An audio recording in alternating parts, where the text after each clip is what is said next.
Pessoal, apesar do ano ainda estar só no começo, a gente já consegue ter uma bela noção de quais são os carros que estão indo de mal a pior aqui no Brasil. Caso você esteja pensando em comprar algum desses 5 carros que eu vou mostrar neste vídeo, pensa bem, porque eles podem mudar totalmente e dependendo você consegue fazer até uma escolha melhor.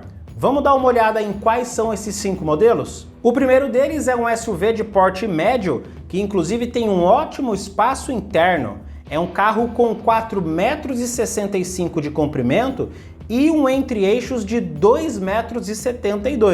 Eu estou falando do Chevrolet Equinox, que tem até um porta-malas bom para um carro desse porte. São 482 litros. Ele é bastante equipado, principalmente na versão Premier, com teto solar panorâmico, ajuste elétrico dos bancos, carregador de celular sem fio, entre outros itens. Ele chegou até a receber uma reestilização na linha atual 2023. O que pode complicar e fazer as pessoas não comprarem tanto assim o Chevrolet Equinox é o fato do motor beber apenas gasolina. Enquanto hoje nós já temos SUVs com motorização híbrida desse porte e dessa faixa de preço também. Até porque a versão mais cara do carro, ela custa R$ 230.510. Com base nisso, as vendas do Equinox em 2022, elas somaram apenas 1.769 unidades e fez o carro ficar na posição 77 dos veículos mais vendidos. Para quem está pensando em comprar um SUV nessa faixa de preço e que seja um pouco mais atualizado, tem, por exemplo, ali os SUVs da Chery com motorização híbrida, o Toyota Corolla Cross também, que pode ser uma alternativa. O segundo carro da lista é praticamente um mini SUV, segmento que faz bastante sucesso no país, até porque ele tem um porte de Fiat Pulse. São exatos 4,14 metros de comprimento. Aqui ela chegou até a colocar um motor 1.0 turbo híbrido nele, um pouco mais moderno que o do HB20, que apesar de ter os mesmos 120 cavalos, faz um consumo de combustível um pouquinho diferente, mas eu acredito que deve ser um dos pontos que faz com que as pessoas não comprem tanto assim o Kia Stonic. O câmbio dele é até diferente, né? Não é automático de 6 marchas, ele é um automatizado de dupla embreagem com 7 posições, ele tem bastante equipamento de série e um visual até moderno. Tem aquele jeitão de hatch mais aventureiro com essa proposta de mini SUV. Mas o ponto negativo, como eu disse para vocês, ele fica para o consumo de combustível, porque apesar de ser um motor híbrido, o consumo do carro na cidade ele fica na faixa de 14,2 km por litro, movido só a gasolina, enquanto na rodovia ele vai fazer 15,7. Se a gente parar para analisar, é praticamente um consumo de motor a combustão mesmo, faz até menos dependendo do carro que você comparar. E uma outra coisa que acaba incomodando o Kia Stonic é a faixa de preço. Se você entrar no site da Kia, por exemplo, os valores estão a partir de R$ 148 mil e dependendo do pacote de cores, você vai pagar mais 4.500, ou seja, o preço final do carro vai passar dos R$ 150 mil. A vida dele tá tão ruim que se a gente olhar para os números de 2022, o Kia Stonic ficou na posição número 100 dos carros mais vendidos, emplacando somente 933 unidades. É um número muito baixo. Eu confesso que eu também não entendi a proposta desse motor híbrido que tem consumo de motor a combustão.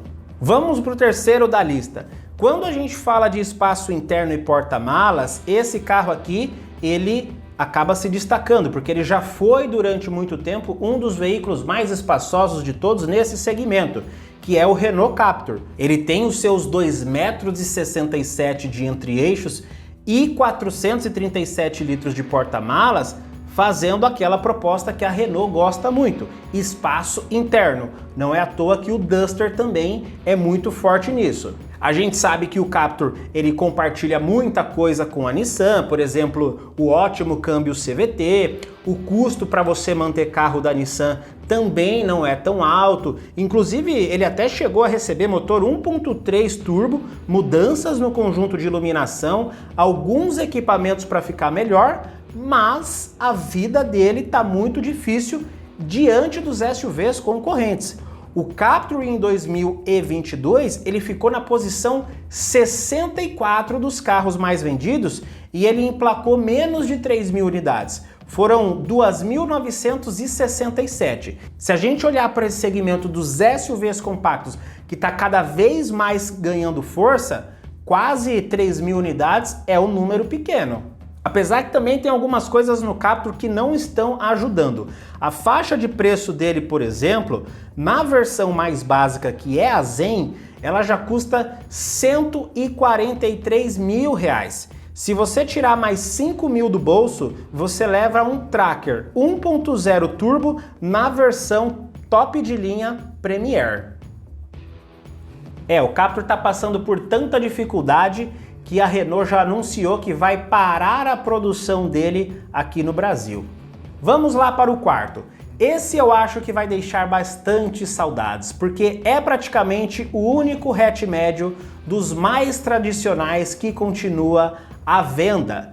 Hoje a GM só oferta o Cruze Sport 6 em uma única configuração, que é a RS. Na minha opinião, deve ser para confirmar o fim de linha dele aqui no Brasil também. É um carro muito bonito, muito equipado e com um dos visuais mais esportivos de todos. Só que apesar de ser um carro que muita gente gosta, poucas pessoas compram. No ano de 2022, o Cruze ele emplacou 1.399 unidades, que é um número para ficar até um pouco impressionado, já que ele faz parte de um segmento que está cada vez mais ficando menor, né? Só que ele terminou o ano na posição número 83. Se a gente olha, por exemplo, ali para um Captur, tá até próximo, né? E carros de segmentos completamente distintos. Hoje, se você for comprar, por exemplo, o Cruze Sport 6 na configuração RS 0 km, que é a única disponível, você vai desembolsar R$168 mil. É de fato uma faixa de preço para um estilo de carro que quem vai comprar é realmente quem gosta muito, né? Porque é um dinheiro que dá para você investir em veículos que estão bem mais atualizados, com motorização diferente e num segmento que está mais valorizado também. Então, Cruze Sport 6, se você gosta de carro assim, pensa bem, porque o fim da linha dele também está chegando. Vamos para o quinto da lista. Esse também é um sedã mega esportivo, mas a vida do Jetta também está bastante difícil. Primeiro porque ele possui praticamente um substituto já, que é o Virtus 2023 recém-atualizado, que ficou com mais equipamentos de série, ganhou melhor acabamento e até uma nova versão. Hoje o Jetta ele é um dos sedãs médios mais esportivos da categoria, não tenha dúvida, só que o segmento desse carro no Brasil ele também está diminuindo. O que ainda vende, por exemplo, é BMW Série 3, com uma faixa de preço bem maior, né? Inclusive isso é até curioso. Mas quando a gente olha para o Jetta, as coisas estão de outro jeito. Se a gente vê o número de vendas dele no ano de 2022, é praticamente um dos piores. A posição está no número 121, com somente 548 unidades. Gente, é um número muito baixo. Tá certo, né? Hoje ele é vendido apenas na versão GLI, com aquele motor 350i da Volks, de 231 cavalos, tem o câmbio DSG com 7 posições de marchas, só que ele custa a partir dos R$227 mil. Se a gente for parar para olhar, é o preço de 2 Virtus, né? E o Virtus, inclusive, já vai ser praticamente o grande substituto do Jetta, igual, por exemplo, a estratégia que a Honda fez em relação ao Civic, que agora só é vendido importado, e ao City, que ficou mais moderno, ficou mais sofisticado para tentar tomar o lugar do sedã maior. Quando a gente começa a ver que o carro vai perdendo configuração, vai perdendo opções ali de escolha, é porque tá chegando no fim da linha mesmo, né? Igual a gente viu no Cruze e no Jetta.